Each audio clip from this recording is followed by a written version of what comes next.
오늘 함께 우리 은혜 받을 말씀은 우리 에베소서 5장 25절부터 28절 말씀까지입니다. 우리 신약 성경 315면에 우리 하나님의 말씀이 기록되어 있습니다. 우리 에베소서 5장 25절부터 28절 말씀입니다. 우리 말씀이 짧기 때문에 우리 한 목소리로 천천히 함께 우리 합독하도록 하겠습니다. 남편들아 아내 사랑하기를 그리스도께서 교회를 사랑하시고 그 교회를 위하여 자신을 주신 같이 하라. 이는 곧 물로 씻어 말씀으로 깨끗하게 하사 거룩하게 하시고 자기 앞에 영광스러운 교회로 세우사 티나 주름 잡힌 것이나 이런 것들이 없이 거룩하고 흠이 없게 하려 하심이라. 이와 같이 남편들도 자기 아내 사랑하기를 자기 자신과 같이 할지니 자기 아내를 사랑하는 자는 자기를 사랑하는 것이라. 아멘. 우리가 지난번에 이제 말씀을 나눌 때 이제 아내가 남편을 어떻게 사랑해야 하는가에 대해서 좀 나누면서 가장 중요한 이 관계에 있어서 전제가 있습니다. 가장 중요한 전제. 그게 바로 21절에 나오죠. 우리 21절 같이 한번 보겠습니다. 21절 같이 한번 합독할까요? 그리스도를 경외함으로 피차 복종하라. 그리스도를 경외함으로 피차 복종하라. 이것은 하나님과의 관계이든 교회와 성도와의 관계이든 아니면은 남편과 아내 부부의 관계이든 아니면 성도와 성도의 관계이든 부모와 자녀와의 관계이든 모든 관계의 전제가 되는 바탕이 바로 이 말씀이죠. 그리스도를 경외하는 것.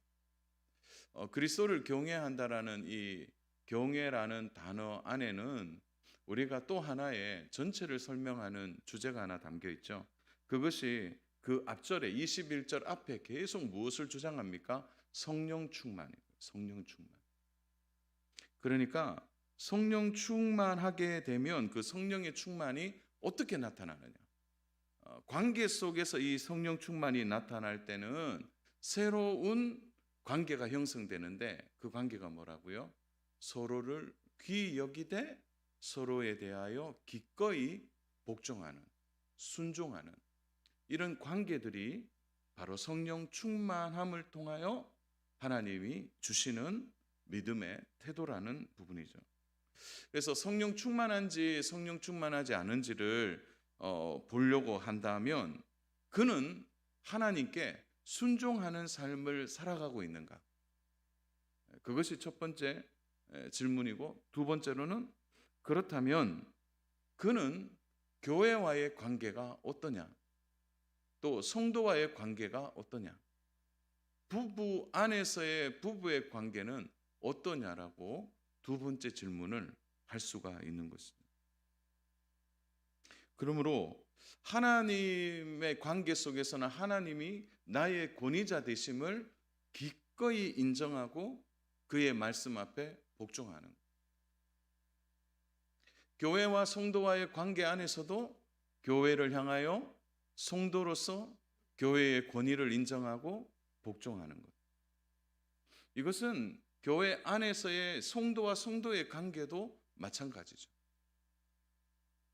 부부의 관계에서도 마찬가지로 드러나는 거죠. 그래서 서로 복종하고 있는가? 서로 복종하고 있는 거예요. 모든 것의 우선순위 하나님을 경외함으로 그 경외에서 나오는 참된 복종이 그에게 있다면 그는 21절 이전에 있는 구절처럼 세월을 아끼며 성령 충만한 삶을 살아가고 있는 것입니다. 그래서 그 성령 충만한가 이렇게 묻는다면 그는 기꺼이 관계 속에서 서로 복종하고 있는가를 보게 되는 것입니다.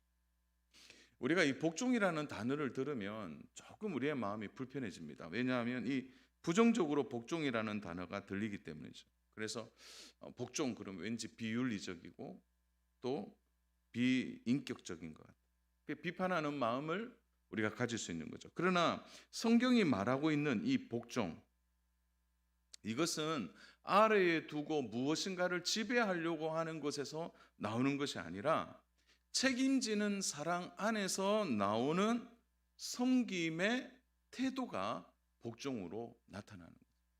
그래서 무엇인가를 자꾸 지배하려고 하는 것은, 그래서 거기에 이 복종이라는 관계가 나오는 게 아니라는 거죠. 그래서 성경은 항상 우리에게 복종을 이야기할 때 상호 복종에 대한 부분을 말씀해요. 그래서 이걸 잘못 이해하면 무조건 복종해야 된다 이렇게 들릴 수 있는데, 그게 아니라 그리스도를 경외하는 전제 안에서의 복종이에요. 부부의 관계도 너 무조건 복종해야 돼, 이게 아니라 그가 기꺼이 하나님께 복종하고 있는가,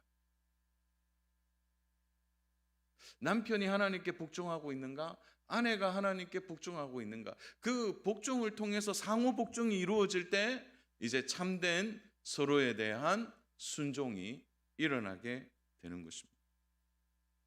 그래서요, 오늘 21절 우리가 그 전에 읽어봤잖아요. 21절 그리스도의 경외함으로 피차 복종하는, 이 경외함이 33절에도 보면은 어떻게 마무리되고 있는가 하면, 아내도 자기 남편을 존경하는 것으로 마무리되고 있는데, 그 존경이라는 단어가 21절의 경외라는 단어와 똑같이 사용되고 있습니다. 그러니까 주제가 하나로 끝이 내는 거죠. 그래서 모든 관계에 있어서 가장 중요한 단어가 뭐냐? 그는 하나님 앞에 복종하고 있는, 그 질문에서 모든 것이 시작하고 마무리되고 있는 것입니다.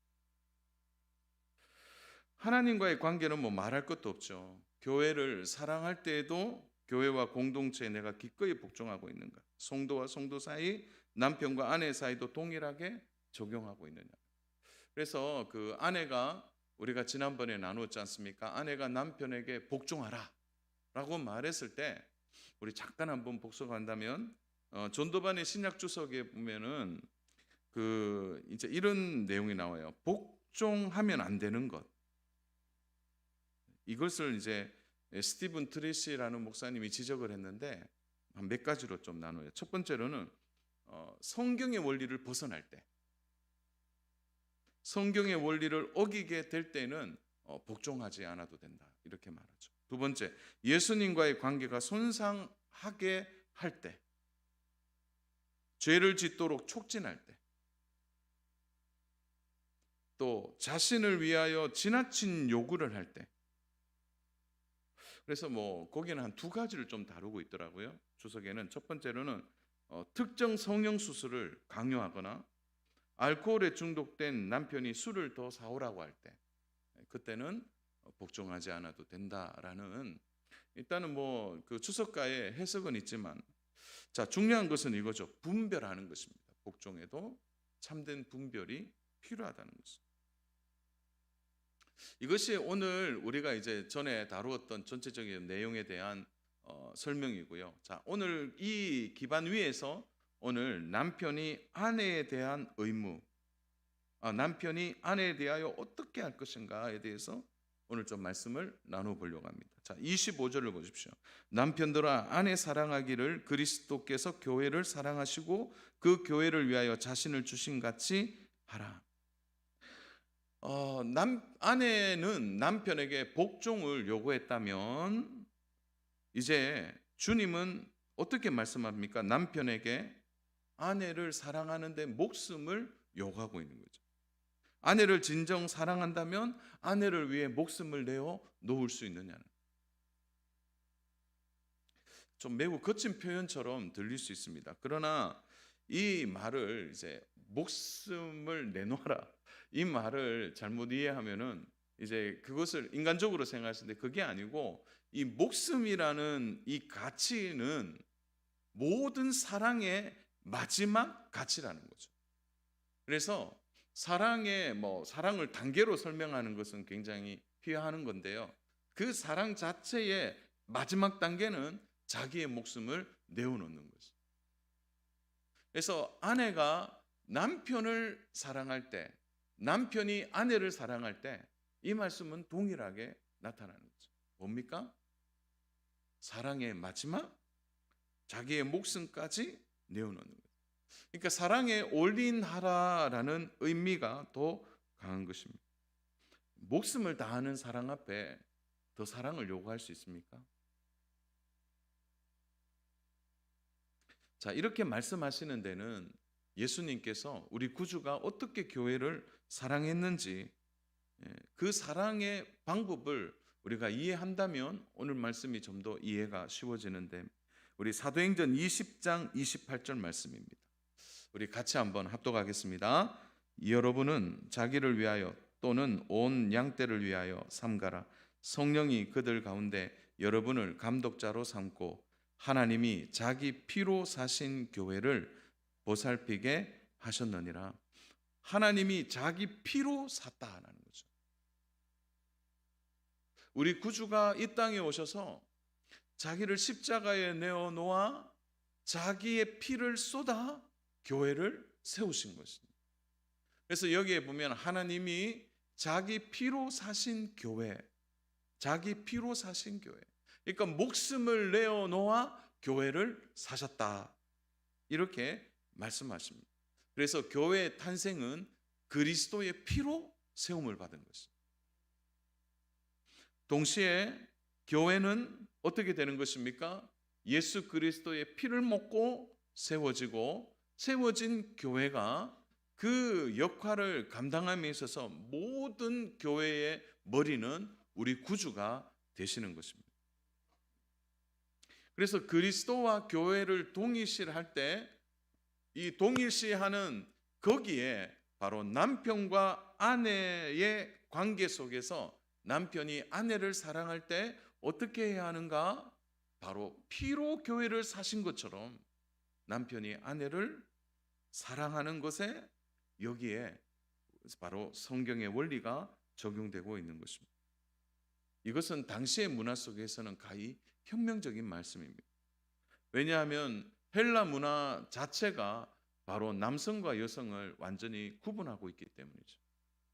그리고 남성이 우월하고 여성이 열등한 것처럼 남편이 아내를 주도하는 위치적 관계 속에서 이 모든 관계가 설명되는 이 시대에 남편이 아내를 향하여 자신의 목숨을 내어놓고 자기의 피를 쏟아 아내를 사랑한다는 일은 도저히 당시의 사람들에게는 이해할 수 없는 것입니다. 그래서요, 아내에 대한 남편의 의무는 뭐냐? 사랑입니다. 사랑. 남편에 대한 아내의 의무가 복종이라면 바로 아내에 대한 남편의 의무는 사랑으로 설명하는 거죠. 우리 이런 말 아가파오라는 단어 많이 들어봤을 겁니다. 이게 사랑이라는 단어죠. 근데 이 말은 그리스도의 사랑이 바탕이 되는 것을 의미합니다. 그래서 비이기적이고 무조건적이고 희생적인 사랑을 이야기할 때 이 바로 아가파오라는 단어를 쓰죠. 그러나 일반적인 사랑은 어떻게 표현합니까? 에로스라고 표현하죠. 감정적인 사랑. 근데 이 감정적이다는 것은 굉장히 불안한 사랑이죠. 그러나 아가파오는 그렇지 않습니다. 감정에 휘둘리지 않는 거죠. 어떤 환경에도 영향을 받지 않는 것입니다. 그 사랑 자체가 어떻게 되는 것이죠? 무조건적이기 때문에. 희생적인, 비이기적인 온전한 사랑을 이야기하고 있는 것입니다. 그래서 이 아가파오라는 이 단어 속에 이 사랑은 어디에 뿌리를 두고 있느냐? 하나님에 대한 뿌리예요. 그러니까 하나님께 뿌리를 두고 있는 사랑이라는 거죠. 에로스는 자기의 감정이 바탕이 되는 것입니다. 그러니까 얼마나 불안하겠어요, 그 사람. 바울은 아내에 대한 남편의 사랑을 바로 이 아가파오로 설명하고 있는 거죠. 그 아가파오는 어디에서 온 것입니까? 바로 하나님이 우리를 무조건적으로, 그리고 우리에게 비이기적으로 자신을 완전히 내어 사랑한 것처럼 그 사랑이 바로 아내를 향한 남편의 사랑으로 설명되고 있는 것입니다. 주 안의 사랑 여러분, 우리 예수님께서 교회를 사랑하실 때 좀 전에 말씀 나눈 것처럼 자기를 드렸다는 거예요. 자기 피로 교회를 세우셨다고 말하고 있습니다. 그러면 피로 세워진 이 교회, 왜 피로 교회를 세우신 것입니까? 그 이유가 무엇이죠? 그것이 바로 26절과 27절에 나오고 있습니다. 이는 곧 물로 씻어 말씀으로 깨끗하게 하사 거룩하게 하시고 자기 앞에 영광스러운 교회로 세우사 티나 주름 잡힌 것이나 이런 것들이 없이 거룩하고 흠이 없게 하려 하십니다. 자, 26절과 27절에 반복되는 목적어가 나와요. 그게 뭡니까? 거룩이라는 단어. 우리 구주가 십자가에서 자기를 희생하신 가장 큰 목적은 무엇입니까? 교회를 거룩하게 하시는. 이 거룩이라는 단어가 하기야조라는 단어 아닙니까? 분리하다는. 하나님이 그리스도인을 세상으로부터 분리하는 것, 구분하여 그들을 어디로 부르셨습니까? 교회로 불러주셨다. 그래서 교회는 분리된 자들이 들어옵니다. 바로 어떤 자들이에요? 하나님 앞에 부르심을 받아 하나님의 백성된 자들이 들어오게 되는 것이죠. 이런 백성을 하나님이 부르셔서 어떻게 합니까? 26절에 보면 물로 씻었다. 이 물 세례를 통하여 신앙의 고백을 하게 하셨다는 거예요. 동시에 그 구주가 자기를 희생해서 교회를 거룩하고 깨끗하게 하신 것입니다. 이렇게 거룩하게 하신 목적이 뭡니까? 교회를 그리스도 자신의 신부로 맞이하기 때문에. 잘 이해하셔야 됩니다. 그러니까 교회를 거룩하게 하신 이유는 뭡니까? 교회 안에 있는 성도들을 어떻게 한다고요? 자신의 신부로 맞이하기 위하여. 자기를 희생해서 드린 것입니다.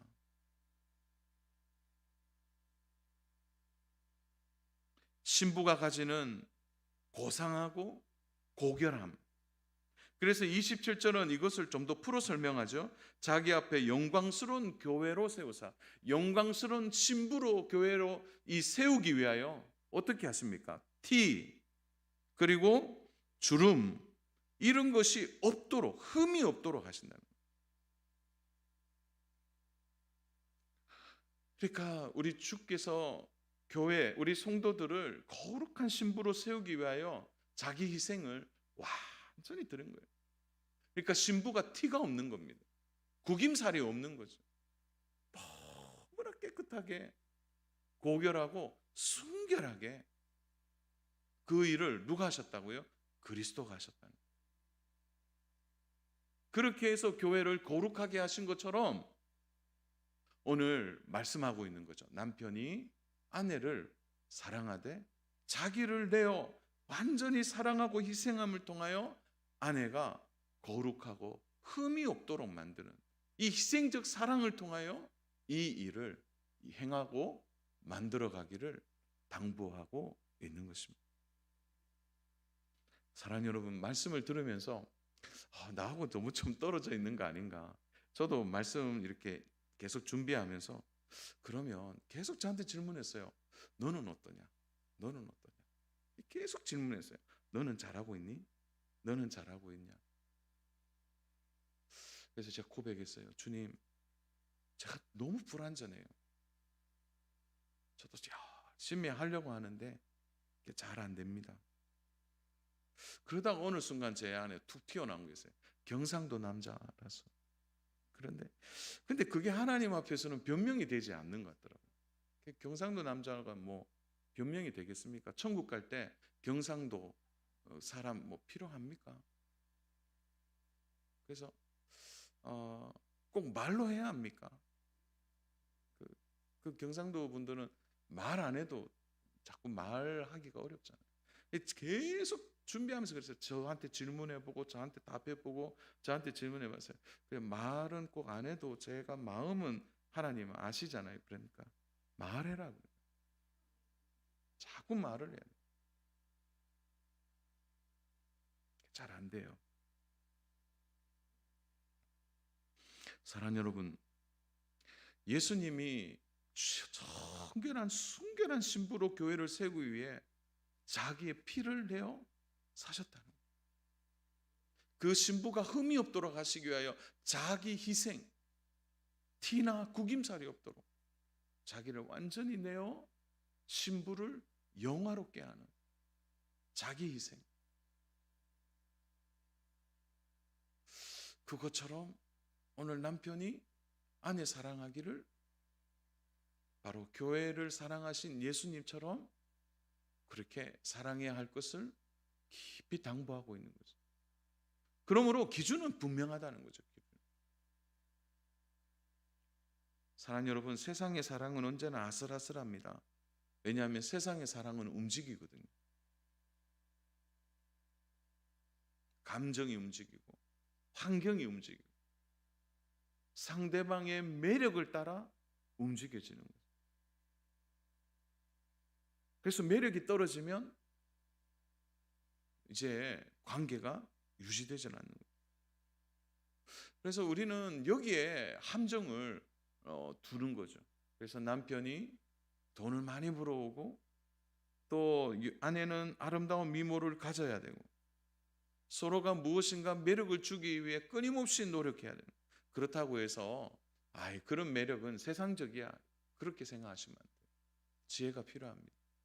중요한 것은 그것에 빠지게 되면 우리는 무너지게 된다는 거죠. 그러므로 사랑하는 여러분, 언제나 하나님이 빠진 사랑, 하나님이 빠진 희생, 하나님이 빠진 섬김은 언제나 불안할 수밖에 없는 것입니다. 에덴 동산 된 가장 큰 이유가 무엇입니까? 그 안에 풍성함이 있기 때문에 에덴 동산이 된 것입니까? 그 안에 세상의 값비싸고 아름다운 것이 가득했기 때문에 에덴 동산이 된 것이 아니라 하나님이 그 에덴 동산에 거느리셨기 때문에, 그래서 에덴 동산이 된 거예요. 하나님이 빠진 것은 부부 관계 전체에 있어서 가장 치명적인 일이 되어지는 거죠. 그래서 우리가 하는 이 사랑이 하나님의 사랑이 뿌리가 되지 않고 하나님의 사랑이 바탕이 되지 않으면 우리도 언제나 무너질 수 있다는 것을 기억해야 합니다. 그러므로 부부관계에서 하나님이 빠진 것은 도박과 같은 것입니다. 그렇다면 사랑하는 여러분, 우리는 계속해서 이 질문을 해야 합니다. 지금까지 서로 왜 이렇게 알지만 잘 안 되는가? 부부관계 속에 특히 남편과 아내와 남편 관계가 왜 이렇게 잘 안 되는 이유가 무엇인가라는 거죠. 한번 많은 고민을 했을 겁니다. 매년 5월 달이 되면 우리는 반복해서 가정에 대한 설교를 듣기도 합니다. 그리고 말씀을 개인적으로 읽다 보면 언제나 부딪히는 말씀 앞에 서게 되는 거예요. 가정에 대한 말씀, 부부에 대한 말씀. 안 되는 이유가 뭘까요? 그것은 우리 안에 복음이 완전히 살아있지 않으면 우리는 본성에 따라 살아가기 때문에 우리에게는 정말 복음의 능력이 필요하다는 거죠. 우리의 능력으로 사랑할 수 있는 것이 아닙니다. 우리의 능력으로 살아가는 것, 인격이 고상하고 좀 더 훈련된 나의 어떤 가치가 있기 때문에 사랑하는 것도 아니라는 거죠. 사랑하는 여러분, 우리에게 이 복음을 통하여 성령이 우리의 마음을 다스리셔야 되는 겁니다. 그래서 우리가 좀 전에 21절 앞에 계속 반복하는 말씀이 뭡니까? 성령 충만함을 받으라라는 거예요. 성령 충만을 통하여 복음이 우리 안에 역사하도록 해야 되는 거예요. 그런 의미에서 사랑하는 여러분, 부부관계에는요 정말 하나님의 은혜가 임해야 합니다. 하나님의 은혜가 임해야 되는 거예요. 이것은 부모와 자녀 관계도 마찬가지예요. 하나님이 주시는 능력, 하나님 우리와 함께 해주시는 그 성령의 충만함을 우리가 경험하지 못하면 우리는 상대방에 대하여 얼마나 쉽게 정죄하고 판단하고 비판하고 내 방식대로 그를 비난하는 일에 우리는 빠지게 된다는 거죠. 사랑하는 여러분, 정말 성령 충만을 사모하셔야 됩니다. 성령이 우리 안에 활동하시고 성령이 우리 안에 능력이 되면, 이전에는 그것이 배우자의 문제였고 이전에는 어떤 상황이 문제였지만 성령 충만하게 되면 자기 희생이 살아나게 됩니다. 그전에는 배우자의 문제였지만 성령이 충만하게 되면 내 안에 자기 희생이 일어나면서 동시에 우리 뭡니까? 그 문제가 내 문제로 보이기 시작하는 거예요. 성령 충만은 새로운 부부관계를 여는 열쇠와도 같은 것입니다. 사랑하는 여러분, 그래서요, 은혜를 많이 받으면요, 성령이 충만한 은혜 가운데 거하면 사람이 달라집니다. 비판하고 날카롭고, 그래서 참지를 못하는 거예요. 상대편의 실수에 대해, 배우자의 실수에 대해서. 그러나 그의 눈이 바뀌고 성령이 충만하게 되면 배우자의 연약함을 보게 될 때 그를 위하여 내가 울어줄 수 있는 자기 희생이 참되게 일어나게 됩니다. 사랑하는 여러분, 그래서요, 우리가 은혜를 받으면 이걸 어떻게 좀 설명을 할까요? 우리가 하나님이 주신 은혜를 받게 되고 성령 충만하게 되면 가장 큰 변화가 뭐냐면은 중심이 움직여요. 중심이. 은혜를 받았다 이렇게 말할 때는 우리의 중심이 이동하게 되는 거예요. 그래서 은혜가 만들어내는 기막힌 변화가 이런 거죠. 우리 안에 가장 뚜렷한 이기심이, 내가 이기심으로 똘똘 뭉치고 자기 자아 중심적이었던 나의 중심이 바로 이동하게 된다는 거죠. 이동하게 됩니다. 점점 나 자신에게서 어디로요? 그리스도에게로 우리의 중심이 이동하게 됩니다. 그래서 우리가 은혜를 받게 되고 성령이 충만하게 되면 내 중심에서 바로 이웃과 성도를 바라보는 그의 마음을, 또 그의 지금의 상황을 더 깊이 이해하고 붙들려고 하는 중심이 이동되게 되는 거예요. 부부관계도 마찬가지죠. 배우자의 행복이 무엇인지, 배우자의 티와 그에게 갖춰지는 이 구김살이 무엇인지를 보게 되고 그 중심이 이동하게 된다는 거예요. 예전에는 배우자가 나에게 못해준 것이 생각나고 그 배우자의 잘못이 자꾸 생각나는지, 그런데 은혜가 임하게 되면요, 내가 해주지 못한 것들로 마음에 깊은 미안함이 생기게 되는 거죠. 그러니까 중심이 이동되는 거예요. 사랑하는 여러분, 이것이 자기 희생이에요. 이 자기 희생이 있을 때 바로 우리가 아내를 사랑하게 되는 것입니다.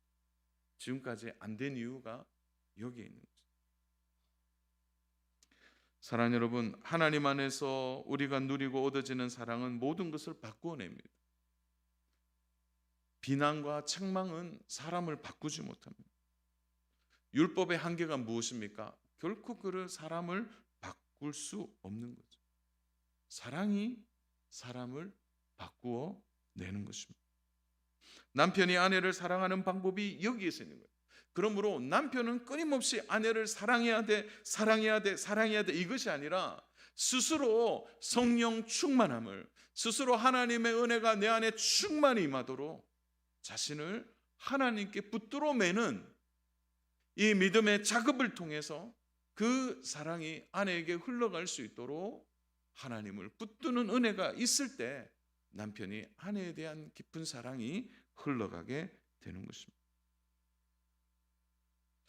고대 사회는 대부분 이 간의 수공업을 했습니다. 그러니까 생계의 모든 것이 집안에서 이루어졌고 아니면은 좀 가게에서 이루어지다 보니까 이 간의 수공업의 가장 큰 특징이 뭡니까?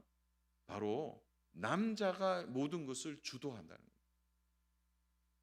그러다 보니까 어떻게 됩니까? 이 간의 수공업이 생활이 되다 보니까 남편이 모든 것을 주도하니까 심지어 부부라도 아내는 그 안에서의 일꾼처럼 여겨지는 것이 고대 사회의 모든 어떤 모습이었다는 거예요.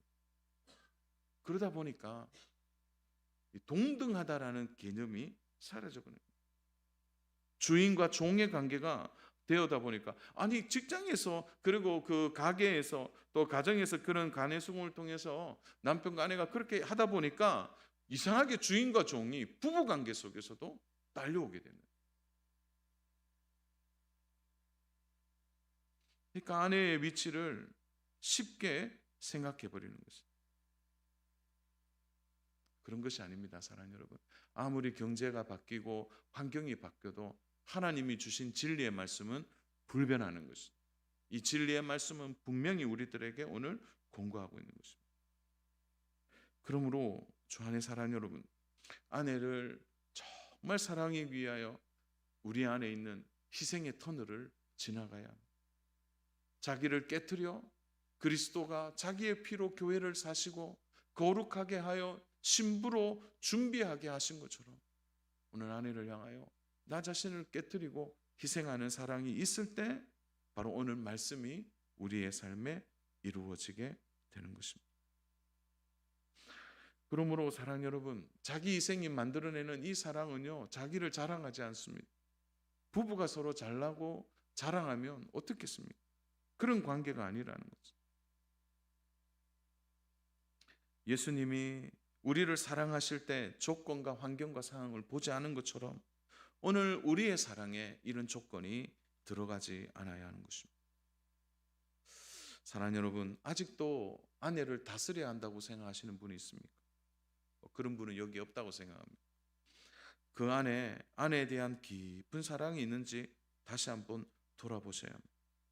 남편이 가정의 머리고 남편이 가장이다 이렇게 말하기 전에 그 가장의 머리가 얼마나 무거운지를 스스로 생각해 봐야 합니다. 남편이 어떤 위치에 있는지, 내가 위에 있다, 내가 머리다, 그것을 말하기 전에 그 머리가 가지는 깊은 책임이 무엇인지를 깨닫는다면 우리가 위치로서만 이 주장을 계속하게 될까요? 그게 아니라는 거죠. 이 모든 것에는 사랑이 가장 중심이 되고 바탕이 되어야 하는 것입니다. 그러므로 말씀을 정리합니다. 사랑하는 여러분, 복종이라는 단어가 참 부담스럽다 생각할지 모르지만 이 복종이요, 복음 안에 들어가게 되면 가장 복된 말이 됩니다. 세상의 복종과 다른 거죠.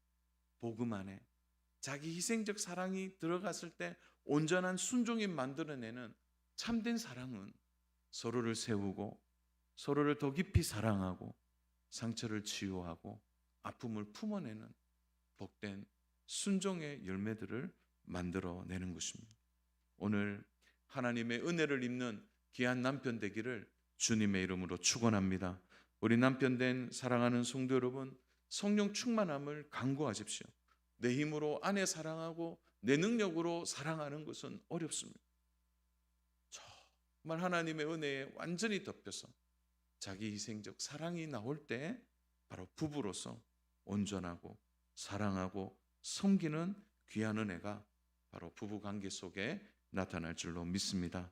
부부 사이에 높고 낮음이 어디에 있겠습니까? 서로 즐거이 순종함으로 서로의 종이 되는, 그래서 남편이 아내가 부부 관계 속에 서로의 행복과 은혜를 붙들고 서로 사랑함으로 하나님이 주신 이 세상 속에서 참된 부부의 비밀들을 알아가고 서로 열매 맺는 귀한 부부로서의 온전함이 있기를 주님의 이름으로 축원합니다.